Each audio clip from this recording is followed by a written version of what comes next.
नमस्कार. आपण एका आधुनिक जगात राहतोय जिथे सारी माहिती आपल्याला अगदी एका क्लिकच्या अंतरावर असते.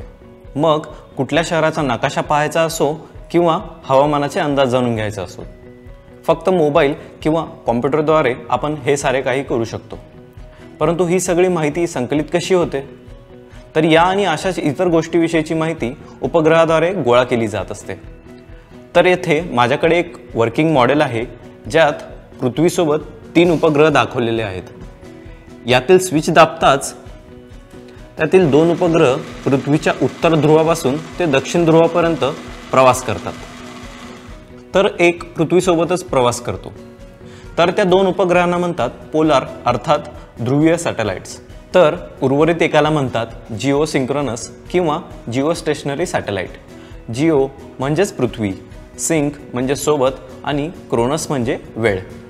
चंद्र देखील पृथ्वीचा एक उपग्रह आहे, परंतु तो मानवनिर्मित नसून नैसर्गिक आहे. आपला चंद्र 4.5 बिलियन वर्ष जुना आहे. होय, 4.5 नंतर 90 आणि सर्वात पहिला मानवनिर्मित उपग्रह 4 ऑक्टोबर 1957 साली रशियाने लॉन्च केला होता, जो स्पुटनिक 1 या नावाने ओळखला जातो. मागील 60 वर्षात जगभरातून 4000 पेक्षा जास्त उपग्रह यशस्वीपणे पृथ्वीच्या कक्षेत सोडलेले आहेत.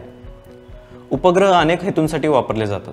त्यांचे प्रकार पुढीलप्रमाणे: military, civil, earth observation, communication, navigation, weather, space telescope, space station आणि पृथ्वीच्या कक्षेतील ह्यूमन स्पेस क्राफ्ट हे देखील उपग्रहच मानले जाते. आशा करतो तुम्हाला हे मॉडेल आवडले असेल. धन्यवाद.